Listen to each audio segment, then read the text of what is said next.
ప్రతిష్టాత్మక champions trophy ఫైనల్లోనూ భారత జట్టు న్యూజిలాండ్ను ఎదుర్కోబోతోంది. రెండో సెమీస్లో దక్షిణాఫ్రికాపై విరుచుకుపడిన కివీస్ మరోసారి టీమిండియాకు సవాల్ విసురుతోంది. అయితే ఇదివరకే సునాయాసంగా గెలిచాం కదా అని కివీస్ను తేలిగ్గా తీసుకుంటే మాత్రం అసలుకే మోసం రావచ్చు. అదీ కాకుండా ఆ జట్టు కూడా దుబాయ్లోనే ఆడింది కాబట్టి ఇక్కడి పరిస్థితులపై అవగాహన ఉంటుంది.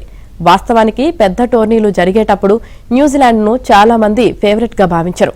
కానీ వారు తమ ప్రణాళికలను సరైన పద్ధతిలో అమలు చేస్తూ ఊహించని విధంగా దాడి చేస్తుంటారు. అందుకే ఫైనల్లో కివీస్ను ఓడించడం భారత్కు అంత సులువేమీ కాదు. భారత్ ఆటగాళ్లతో పోలిస్తే వారు కూడా అన్ని విభాగాల్లో సమంగానే ఉన్నారు. స్పిన్నర్ల విషయంలో తాజా టోర్నీలో భారత్కు సమీపంలో ఉన్న జట్టేదైనా ఉంటే అది కివీస్ మాత్రమే.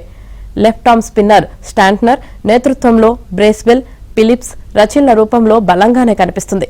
గ్రూప్ మ్యాచ్లో వీరిపై భారత్ ఆధిపత్యం చూపి మ్యాచ్ను గెలవనుంది.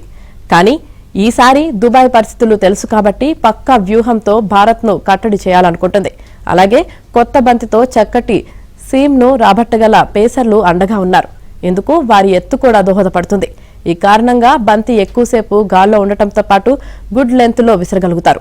ఐసీసీ టోర్నీలో కివీస్ పేసర్లు తమ ఎక్స్ట్రా బౌన్స్తో భారత టాప్ ఆర్డర్ను ఇబ్బంది పెట్టడం అలవాటే. అందుకే తొలి పవర్ ప్లేలో వీరిని ఎదుర్కోవాలంటే భారత జట్టు ఆ మేరకు ప్రణాళికతో బరిలోకి దిగాల్సి ఉంటుంది.